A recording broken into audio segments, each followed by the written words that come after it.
The black duct tape found affixed to JonBenet Ramsey's mouth has remained one of the most symbolically charged and forensically scrutinized elements of the crime scene. Described in early reports as firmly applied, yet removed with ease. The tape, the tape's function, material, and origin have all raised more questions than answers. John Ramsey's own recollections, offered in multiple interviews, reveal a tension between memory and motive, between the apparent over detailing of a discovery moment and a broader attempt to shape narrative meaning around that discovery. His repeated emphasis that the tape just came off easily sort of undermines its functional purpose and invites serious consideration of whether its placement was ever meant to silence or merely to suggest the appearance of silencing. What becomes increasingly clear across interviews and depositions in the peculiar is the I'm sorry is the peculiar inconsistency with which the tape is described. John refers to it not as duct tape in the traditional sense, but as something unusual, possibly a boating tape, cut perfectly to fit her mouth, and lacking the strong adhesive properties typically associated with household duct products. His later speculation about sailing tape, coupled with his denial of having anything but gray duct tape in the house, adds to the opacity of the object's source. At the same time, forensic investigators confirmed that the tape bore uh, blood that matched John Benet's DNA, yet yielded no visible DNA from anyone else, in part due to its unsuitability for genetic analysis. And this limitation left the case heavily reliant on trace elements such as fiber evidence, which introduced its own ambiguities. What complicates this further is the confirmed presence of fibers, some from clothing known to belong to Patsy Ramsey or closely matching Patsy Ramsey, embedded on the tape itself. This physical evidence stands in tension with the family's repeated assertions of ignorance about the tape's origin and lack of familiarity with the object itself. The claim that it could not be sourced to the Ramses' home becomes increasingly difficult to sustain when we contextualize that against the parents' own contradictions and the repeated contact their clothing fibers or clothing fibers similar appear to have had with critical materials such as the tape. Far from being a passive or incidental element, the tape raises critical questions about the psychological intent, the staging behavior, and the mechanics of how the crime scene was constructed. Let's jump right in.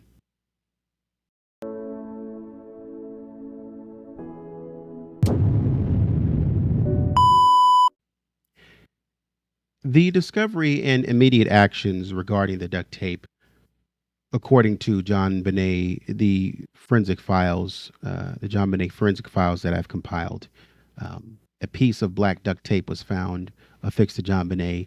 This piece of evidence is crucial from the moment JonBenet's body was discovered. In a 1997 interview with Boulder Police, John Ramsey recounts the harrowing moment he found his daughter in the wine cellar. He states that he immediately took the tape off of her lips and he described her lips as blue at that time. When asked about his actions with the tape, John Ramsey recalled that he immediately moved the tape, specifically the tape first. He then indicated that he just discarded it and couldn't recall what he did with it after removal. Real quickly, if you remember previously, we talked about John making decisions for the crime scene in a previous video. We talked about John Ramsey making decisions for the crime scene without police having the opportunity to do so. And John seems to continue to do this consistently. But, anyways, he takes the tape off and he discards it. Evidence is discarded. Further elaborating on this in 1998 with Lou Smith and Michael Caine, John Ramsey reiterated that upon finding her, there was tape on her mouth. He says, I took the tape off, and he described it as a piece of fairly wide black tape, which I immediately took off. Her lips were blue. He stated he was standing on the north side of her when he did this. He recollected taking the tape off with his right hand and just dropped it. An investigative memo from 2007 found within the forensic files that I've compiled confirms this sequence of events, noting that Assistant District Attorney Bill Nagel recalled John Ramsey removing the duct tape from JonBenet's mouth. This memo further details that Fleet White Jr., a family friend who was with John at the time, later picked up the duct tape and dropped it again. It's noted in the same source that neither John Ramsey nor Fleet White Jr. were wearing gloves during this handling. And so this information underscores the immediate interaction with the tape by those who discovered her. Looking at some of the description and characteristics of the duct tape, while the term duct tape is widely used, John Ramsey himself offered a more nuanced description in his 1998 interview with Lou Smith and Mike Caine. He stated that it wasn't really duct tape nor electrical tape. He called it an unusual tape that was black and a little larger than electrical tape in width. He specifically recalled that it wasn't torn, it was cut perfectly, literally, that it fit her mouth. He even speculated that it could be a type of utility tape that can be used, that you can use on a sailboat in boating. I want to just stop right here and say John noticed that the tape in that moment wasn't torn. It was cut perfectly, literally cut to fit her mouth.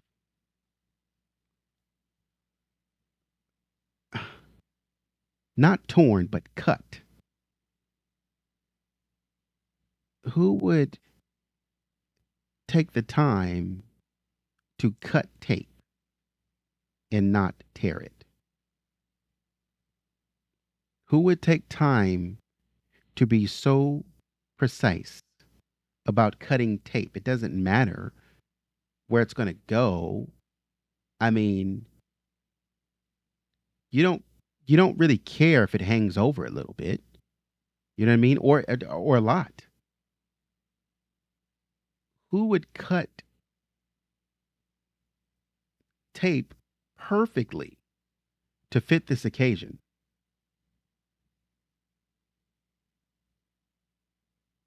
You got me confused. Moving forward, however, he also contradicted this, stating later in the same interview that you never use duct tape on a boat because it has too much adhesive and would just leave a big mess. He wondered if the tape on JonBenet had less adhesive than you find on standard duct tape. And he confirmed it was very firm across her lips, but just came off without much effort, being tight enough, but not loose. When shown a photograph, I think number 149 was the photograph, of what looked like a big piece of duct tape, he explicitly stated, that doesn't look like the tape I took off of JonBenet's mouth, and that it wasn't what I remember. He further clarified that if he were to purchase duct tape, he thinks it would have been gray. I don't give a crap. What color duct tape you think you would have purchased? It's very common to purchase gray or black for whatever purpose or for whatever reason. Secondly, this may not even be duct tape. It could be boating tape since the adhesive pressure wasn't there. Furthermore, if the tape came off without much effort, as John Ramsey claimed, it forces us to question the functional purpose of placing it there in the first place. Duct tape, especially the kind that appears firmly across the mouth of a victim, is typically used to restrain, to silence, or to immobilize. But in this case, it wasn't torn off with resistance or force. It simply just came off, as John describes it. This ease of removal undermines the idea that the tape was ever meant to secure her mouth in any real meaningful way.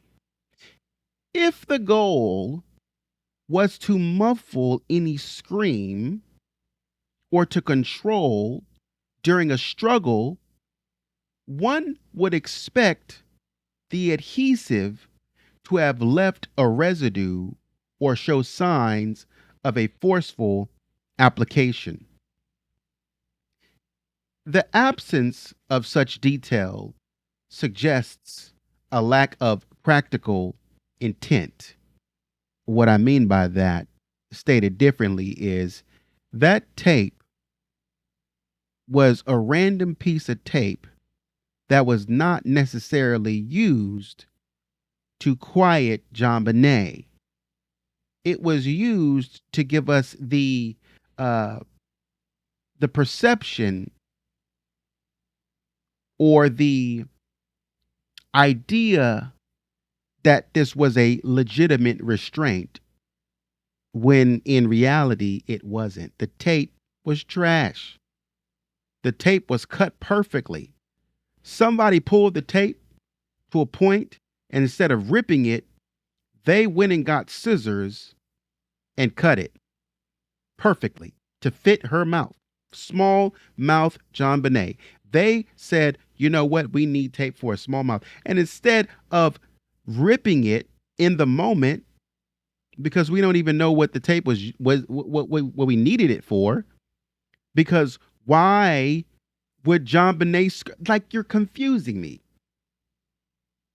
Why would JonBenet all of a sudden, at what point would JonBenet be screaming if she knew these people? Because if JonBenet got picked up out of her bed and she got hit with a stun gun, then that means that she was about to scream. But then they took her down the stairs and they fed her pineapple, in which she said, okay, if you feed me pineapple, I won't scream. But then when they said, up, time to get up, and they took her downstairs, she said, no, I'm not done eating pineapple. I'm going to scream again. And they said, no, you don't. And they put duct tape around her mouth with no other restraint to stop it. JonBenet could scream. She could have screamed right through that duct tape. Period. So moving forward, this raises a deeper and more troubling possibility. The tape may have served no functional purpose at all, but was instead placed for a symbolic or staged reason. If someone brought duct tape into the house with the intention to harm, one would assume it would be used effectively. We are dealing with an intruder that is bringing things to the crime scene that are ineffective. Why would this suspect apply it in such a weak or haphazard way? Was it meant to convey a message of control or fear without actually performing that function? Or was the tape added after JonBenet was already gone, simply to make the scene appear as though an intruder had subdued her? If so, this would point to a deliberate attempt to construct a false narrative, a staged crime scene meant to mislead investigators, whether it's coming from this smart intruder or otherwise. Boy, I tell you what. I do tell you what. The most unsettling implication is the psychological profile it suggests about the person who applied it. Who brings duct tape to the scene of a murder and then applies it in a way that's entirely ineffective? That contradiction is very key. Either the killer was wildly incompetent and panicked, or they never intended to use the tape as a restraint in the first place. In both scenarios, we are not looking at a random break in with well planned tools. We're looking at something more chaotic or perhaps even rehearsed. And it forces us to ask not only who would bring such tape, but who would place it gently on the child's mouth without real adhesion, without real adhesion, and why. The detail of this feels personal, and it feels entirely inconsistent with the motive of the calculated intruder. hmm Let's move on. The conundrum that we're having with the origin of the tape. The source of the black duct tape has been a persistent question in the investigation.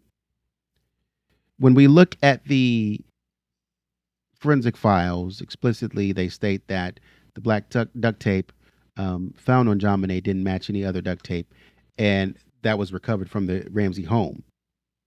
And it clarifies that any other black duct tape found, such as that on wall mounted paintings, differed in thread count and a difference in the color of adhesive or adhesive, I think, is what the text was trying to say.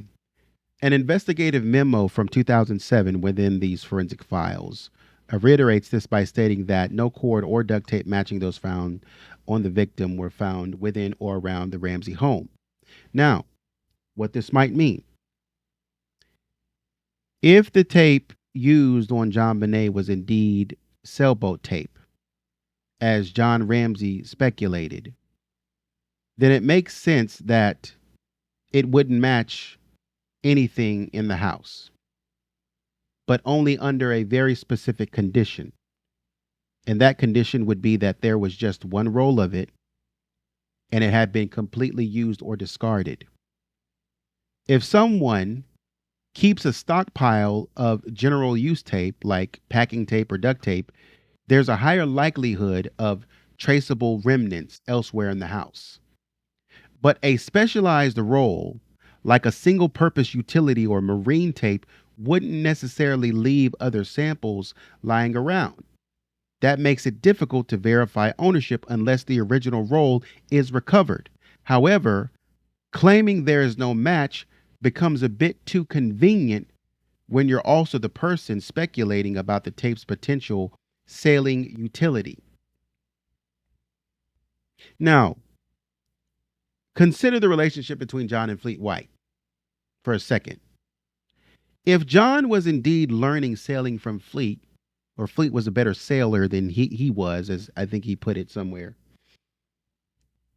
a man he refers to as experienced in boating, John is referring to Fleet as experienced in boating, and someone who kept special tapes, then it becomes very plausible that John would have acquired his own boating supplies. He's learning from Fleet, so he's going to acquire his own supplies over time, perhaps even purchasing a roll of tape similar to Fleet's. Because as we saw, Patsy said, hey, Priscilla had this coat that I wanted. I went over to EMS to get it. It wasn't there, so I just went to Marshall's. But I originally went in there to purchase something like Priscilla. In the same way, John is saying, hey, me and Fleet boat together. He's teaching me how to be a better salesman or something like that, or be a better whatever you call him, um, whatever. He's teaching me how to sail boats better, or not just sailboats. That's not what I'm trying to get at, but to work around in the sort of the ins and outs of boating and working with sailboats. And he's teaching me all of these things. Um, Crew chief, whatever you want to call it. He's teaching me all of those things. And so Fleet might say, hey, John, if you're going to do this thing or take this thing seriously, you're going to go buy a boat, because clearly John was serious and he went and bought a boat called Miss America. If you're going to go buy a boat, John, you need to have these tapes. And so it's possible that John had tape on the boat and one just sitting at the house. But the tape should be on the boat because that's where I'm using it the most. And so it's very possible that John is purchasing a roll similar to what he sees Fleet using. And so we are saying, what we're not saying is that that alone proves anything sinister. But it does mean the idea that the tape was totally foreign to the household becomes harder to accept. If Fleet had certain types of marine or utility tape, and John was learning from him, then at some point, even casually, John may have purchased a roll or had it around. And this makes his repeated statements about gray duct tape only more questionable, almost as if he was guiding the conversation away from the black tape entirely. And if such tape was designed for marine use, then we would have to rethink how it would normally be applied. Marine tape isn't always used like household duct tape. It's not necessarily meant to stick once and hold forever. It might be more suited for maybe wrapping multiple times around wet or flexible surfaces, maybe like rope or tubing or sails. Its adhesion might be strong in friction-based wraps, but weak when laid flat on a surface like skin, because it's not meant for that. It might just fall right off. And this could explain why the tape came off so easily when it was applied to JonBenet. It was never meant to hold flat under tension, but to work in conjunction with maybe like wrapping or compression. And I don't know much about bow tape, so, don't quote me. But that's my idea here. And that means the very nature of the tape suggests it wasn't intended as a functional restraint, but perhaps placed there after the fact for show, or by someone who misunderstood how the material works altogether, or didn't care and just needed something to stand in the gap to make a point. Moving on, in 1997, in an interview with the Boulder Police Department, Patsy Ramsey was directly shown what appeared to be duct tape. And she was asked if she had ever owned or used or had in the home, to which she responded, no. Now, before moving on, I would just want to take a short second to say that I'm confused by this. Right? I'm thoroughly confused by this. She doesn't even have duct. She's saying that she doesn't even have duct tape in the house. That's what it seems to be the case. I don't even have duct tape in the house. Or maybe I don't even have tape, any tape similar to that I can tell you about. Meanwhile, you have John who's telling us, well, we do have gray duct tape maybe. And so just the slight differences here are throwing me off to where they can't really come together on small things like this. It's throwing me off because you guys said the same thing about the flashlight. Well, I don't know who that flash. John, when we talk about the cigars, oh, John was saying, oh, yeah, I don't know where that who that box belongs to, but this box is mine. I don't know who that box belongs to. And we talk about the flashlight. Oh yeah, no, I don't, I don't even think I was using a flashlight. And Patsy was like, oh yeah, John used a flashlight. Thanks, Patsy. Thanks. So it's like you guys are always kind of off with each other on like big things, like initial responses like this. It takes you some time to get it together. Moving on, in his book, The Other Side of Suffering, John Ramsey firmly states his belief that the suspect brought the cord and the duct tape with him. knowing that he couldn't count on finding similar material in the house. John, newsflash. Why would the criminal expect to find cord and duct tape in the house? Why would he want to do that? That little statement right there is a problem. Oh, he bought the cord and duct tape knowing he couldn't find it in the house. He wouldn't be looking for it in the house. That's what makes him a criminal, because he would just bring it with him. So he wouldn't have to play hide and go seek with things to commit a crime with. Why would he want to play hide and go seek to try to find tape? What kind of intruder is this who says, you know what would be fun? I should just, with limited time, just bring nothing and hope to God I can find what I need. That'll be a fun exercise as a criminal. Absolutely. The heck out of here with that stupidity. Why would he even think about looking for it in the house? That statement,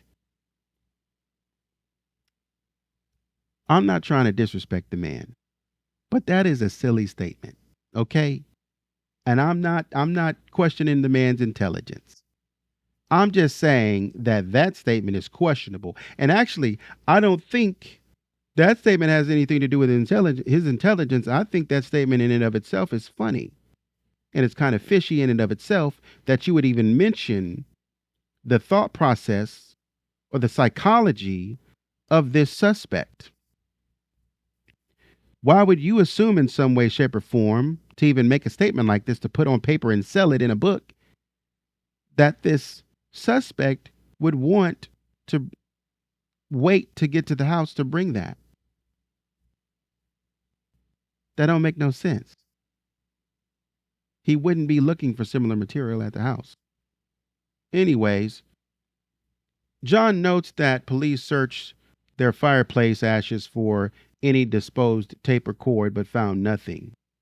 In his 1998 interview with Smith and Kane, John Ramsey mentioned that Patsy might have purchased duct tape for Christmas decorating or other projects, acknowledging it's possible. Patsy said, However, he emphasized that they typically had lots of glue and scotch tape and stuff like that around. Packing tape, clear packing tape, brown packing tape, and he only remembered gray duct tape. He also speculated that the black tape could be something Fleet White would have, remembering Fleet had some special tapes for boating, including white tape and possibly black duct tape, though John himself only recalled seeing gray duct tape. So Patsy has all of these tapes around, and she says she don't recognize those. I don't keep tape around at all. And so Patsy is not volunteering this information. John is volunteering this information, but Patsy is not necessarily saying, "Oh yeah, I don't have duct tape, but I do have all of these tapes I use for packing." Patsy didn't even volunteer all of this. We had to wait for John to talk to get in his interview to reveal all this. Huh. Quite a lot of tape. But then here again, they don't really give an answer of no. No, that tape doesn't exist with us. No, we never had tape like that. Nope. We shouldn't have that tape. A little bit more of an ambiguous, vague answer. We shouldn't have that tape. But if we did, giving myself a way out, kind of like Patsy with the pineapple bowl. If we did, then Patsy probably bought it to pack or to wrap gifts. Similar to like we said when Tom Haney said, if we were to find DNA on the bowl and it had to do with you, what would you say? And Patsy said, well, I don't know. And I said, well, if it, didn't match you guys, then what would you say? Well, I would say it's the intruder, and that's the person that we need to find. And Tom Haney was like, well, hold on now. If it's yours, then are you the person that we need to be looking for? No, I don't know what you're talking about. I didn't do it. Mm-hmm. So this is kind of that kind of another get out of jail free card. How convenient. Another get out of jail free card for John and Patsy Ramsey. If you do find the tape, then you can't blame it on me. Why not? Just because you can't. The Burke Ramsey versus CBS lawsuit, uh, reflecting Burke's legal position, also unequivocally asserts that the duct tape covering JonBenet's mouth was never sourced to the Ramsey home. When we look at more of the forensic analysis and fiber evidence, um, the forensic files confirm that the black piece of duct tape removed from JonBenet Ramsey tested positive for her human fluids. I'll call it that. Her human fluids, the red human fluids. Further analysis by the CBI, Colorado Bureau of Investigation, found that DNA from the red fluids matched JonBenet's DNA profile. So that was her red fluid on the tape. Um, and there was nothing under the tape. There was no gag. There was no nothing. It was just a tape. So I'm telling you, that tape is not functional. In a 2000 interview in Atlanta, John Ramsey recalled hearing in the media about burn marks on the tape, though he didn't know if it was true. Lynn Wood also stated in his interview, we are told that there are hundreds of fibers, for example, on the duct tape, and he argued for the disclosure of the forensic information. During Patsy Ramsey's 2000 interview in Atlanta, where an investigator came up and said, hey, fibers from your jacket were found on the duct tape that's found on JonBenet. Patsy Ramsey's attorney advised her not to answer such claims without seeing the evidence. And so, going back to Burke Ramsey's lawsuit, it later challenged, because you remember we talked about in another episode where Lynn Wood got to doing all this talking and saying, oh, about the fibers on Patsy's jacket and even John's. There are other fibers found, and you guys are trying to tie this to Patsy, and it's a mischaracterization of the record, and I'm not gonna let you do that. And so Burke's lawsuit against CBS kind of covers that, or I think seeks to answer in place of what Lynn Wood could not answer by claiming that brown cotton fibers were found on JonBenet's body. They were found on the garrote. They were found on the duct tape and the wrist ligature that were not sourced to and do not match anything in the Ramsey home. And so this lawsuit alleges that the fiber evidence suggests that the cord and the duct tape were at one time even in the second floor area of the home near JonBenet's bedroom. So we're saying here, Burke's lawsuit is raising an interesting defense claim, suggesting that certain fibers found on the duct tape, specifically fibers potentially from or around JonBenet's bedroom, could have transferred incidentally. Maybe. I don't know if that's what he's saying with the brown cotton fibers. But he's also saying that, it has nothing to do with their home. It's not sourced from here, conveniently. The implication is that the tape might have picked up household fibers through secondary contact, not necessarily from the person who applied it. Alongside this, the lawsuit points out that other fibers found on key pieces of evidence, such as the duct tape and the wrist ligatures, were brown cotton and reportedly did not match known items in the Ramsey home. And this is used as an argument for a foreign intruder, implying that the source of those fibers remains unidentified and thus potentially belong to someone outside the family. However, what's noticeably absent in the explanation is a specification of what kind of fibers were found. Were they clothing fibers? Were they fibers from furniture, from carpet, from holiday storage materials? That missing detail makes all the difference. Because if we're talking about carpet fibers, incidental transfer becomes more plausible if it's coming from by JonBenet's room. But if they're cotton clothing fibers, particularly from a specific garment or associated with known outfits worn by JonBenet or someone else, that changes our analysis completely. It kind of adds a layer of an intentional proximity. So the lawsuit relies on ambiguity here, offering just enough to plant doubt without clarifying the forensic context that would help determine whether these fibers actually point to an intruder or simply to contamination within a high traffic area. I want to take that further and say, how does that stop the fact, or how does that deter us from the fact that red fiber is similar to because like we said in the other analysis, okay, I get it that maybe we find other fibers at the crime scene. Cool. But why would we ever find anything similar to John or Patsy at the crime scene? Why would we find something similar of both parents at the crime scene? That should not be, as we've stated before, that should not be the case. We still haven't answered that. And so when we bring in brown fibers, are those fibers from the carpet in some way, shape, or form? Are those fibers from furniture? Also, we need to address the fact that, are you saying, because this is going to give us an idea as to where the tape was applied,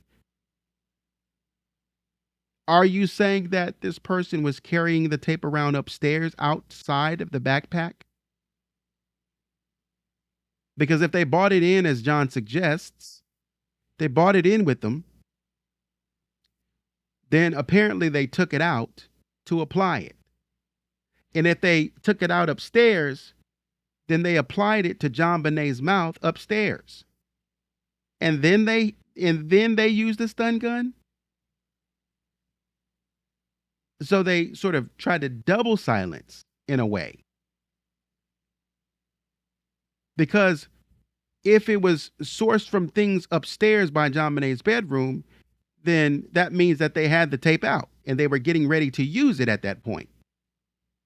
So sort of having a real concern about JonBenet screaming. And so we're going to go ahead and double this up. We're going to use the stun gun and we're going to use the tape. That's what that might indicate.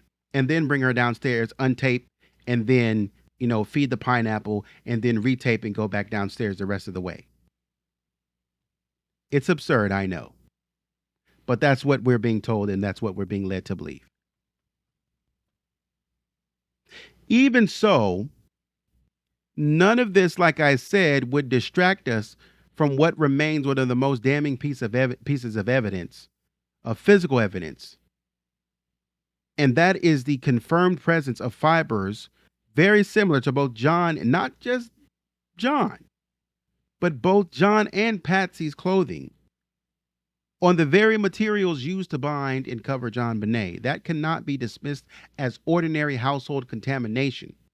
These weren't fibers found on a couch, cushion, or in the hallway. They were in the wrist ligature, on the duct tape, and on or near the paint tray used to create the groat handle. Furthermore, was this brown cotton fiber found in other places within the home, or was it only discovered on the duct tape or on these specific items? That distinction is going to be essential to understanding whether the source was mobile. Was this person moving around the house, dropping fibers as they moved around to get JonBenet and go downstairs and move throughout the kitchen?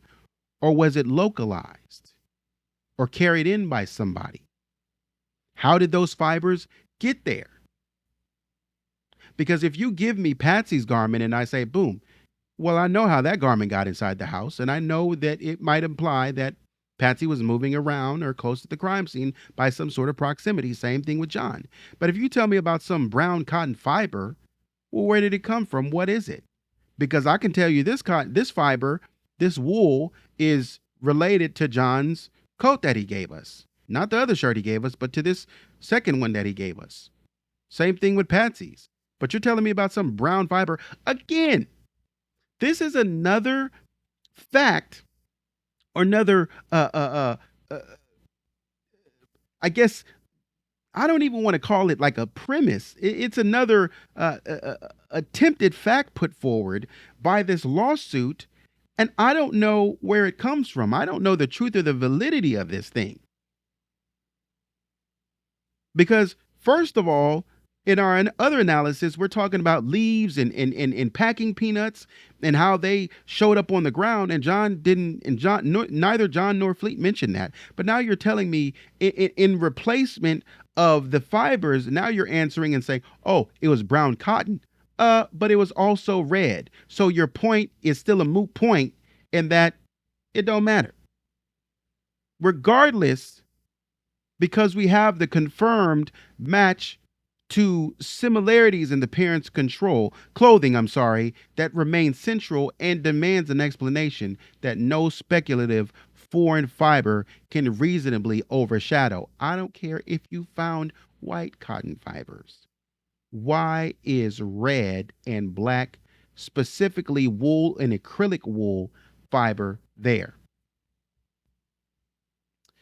When you look at the investigative memo from 2007 within the JonBenet forensic files that I compiled, it noted that although the duct tape was transported to Bodhi Technology for DNA testing, it was not suitable for DNA testing as the other items, and it was subsequently returned to the Boulder Police Department's evidence section. So sometimes when John is saying, oh, why aren't we testing this? Why aren't we testing this? Because sometimes the technology lab is saying it's not suitable for testing. And they give reasons why, in some cases by just saying, hey, it's not suitable just because, it's, we know you've touched it and we saw somebody else handling it.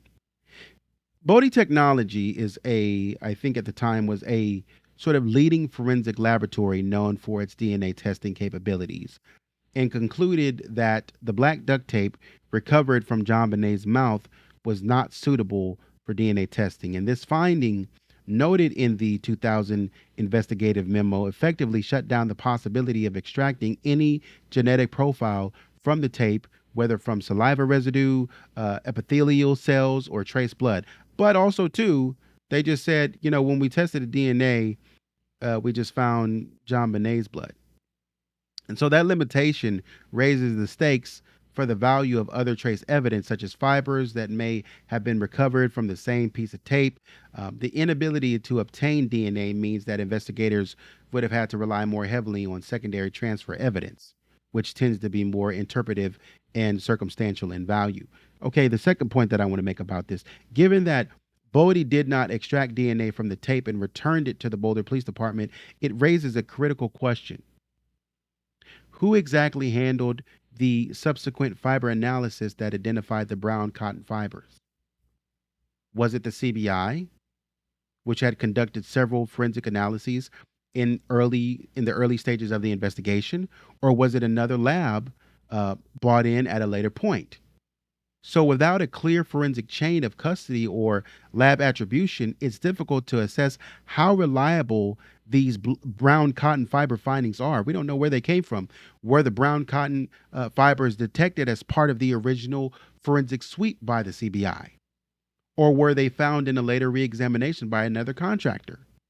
So this lack of specificity in publicly released documents, as the Burke lawsuit against CBS, leaves this sort of unclear and calls for more transparency about which agency issued these results and under what circumstances. And equally as important is the question of context. Where exactly were these brown cotton fibers found? What type of materials were they? Were they clothing fibers, bedding fibers, or something environmental? Knowing their classification could definitely shift our interpretation drastically. And furthermore, were these brown cotton fibers isolated only on the duct tape? Or did they also, I think they said they were trying to say they appeared also on the cord, the ligatures, and elsewhere on JonBenet. But were they on JonBenet's clothing?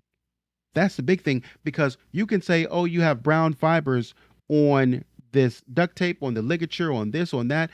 But were they found in and under JonBenet's clothing? That's a key piece because what we do have is black fibers everywhere under JonBenet's clothing. We have red fibers everywhere around JonBenet and the crime scene. But now we pop up with these brown fibers that are just on these key pieces. It continues to give the sense of sort of the word is escaping me, but it's kind of like sprinkling. It's like a sprinkling effect.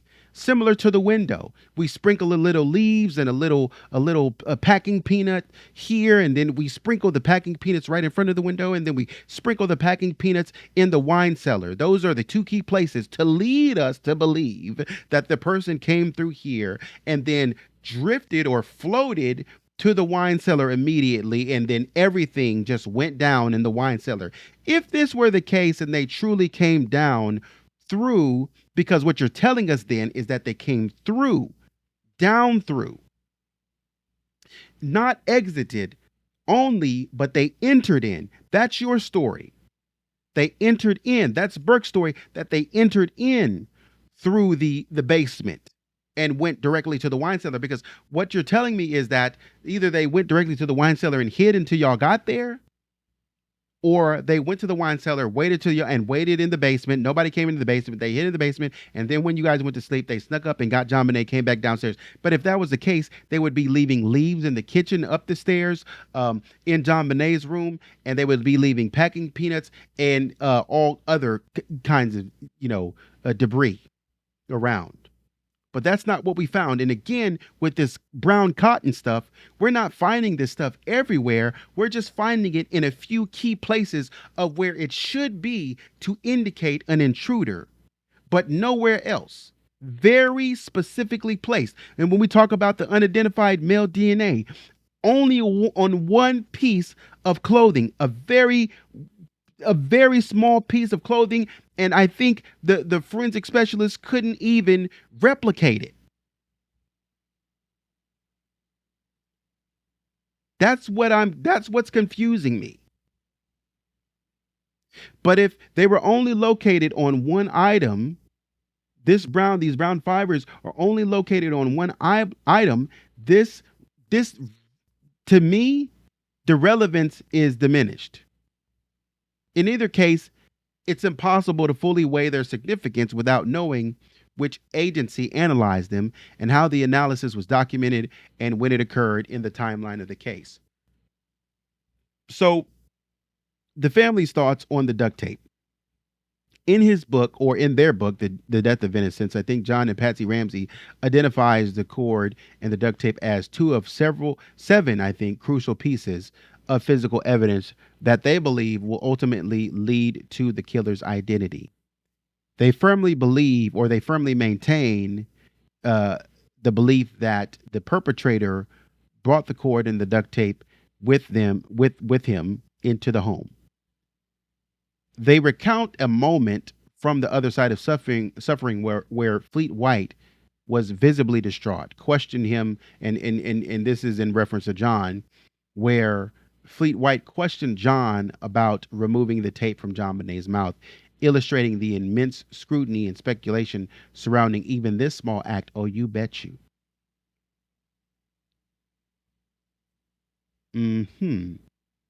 Because now your best friend is questioning you even about that. John, why are you removing the duct tape from her mouth? John Ramsey also shared a perspective from famed criminal profiler John Douglas in The Death of Innocence, noting that Douglas had never seen a ligature or garrote or duct tape placed by a parent. Basically saying, I've never seen a parent do this in his extensive experience. And this observation for John Ramsey served as a significant point of contention against theories implicating the parents, as it conflicted with typical patterns of parental involvement in something like this. And so the consistent inability to definitively source the tape and the cord to the Ramsey home remains a key element in the family's narrative of an outside intruder. And what I will say about what John Douglas is saying is that I don't give a crap what you have and have not seen. And who said it was the parents? You're not proving any points by telling us this stuff. You're really not. You didn't win. But, anyways, the duct tape, let me close this out by saying the duct tape found on John Benet Ramsey's mouth is not merely a forensic object, it is a narrative hinge point. Its properties, black, cleanly cut, easily removed, do not match what one would expect from a tool used to restrain or silence a struggling child. Rather than bearing signs of urgency or resistance, it appears methodically placed, even carefully arranged. John Ramsey's description of its removal as effortless and his inability to recall what happened to it afterward only further heightens the suspicion that this tape may not have been applied with functional intent, but with symbolic or deceptive purposes. If the tape was meant to silence, it failed. If it was meant to be seen, it succeeded. The I'd say the question of its origin adds another layer of complexity. We have investigators confirm that the tape did not match any known roles in the home. We got that.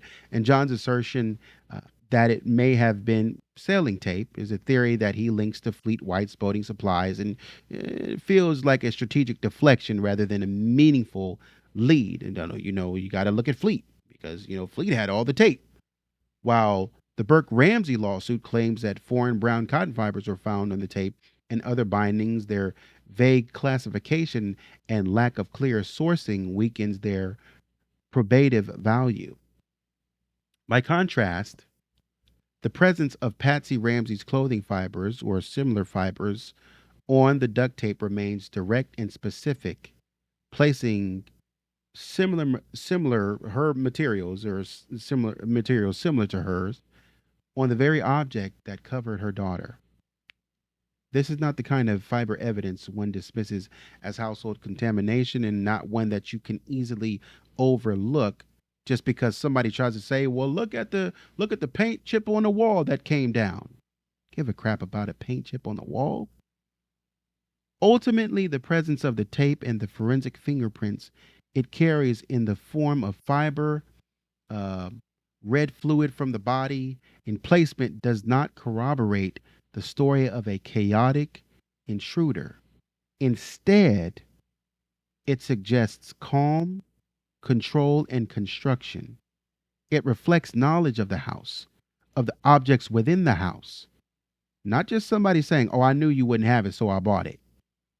Somebody has knowledge of objects of the house and says, "Oh, yeah."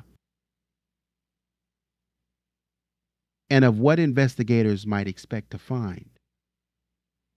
Whether meant as a sign of submission or a false lead or a symbol of parental guilt, the duct tape remains a silent yet profound indicator of staging to me, in my opinion. And if the duct tape is staged, then so too might have been the story wrapped around it.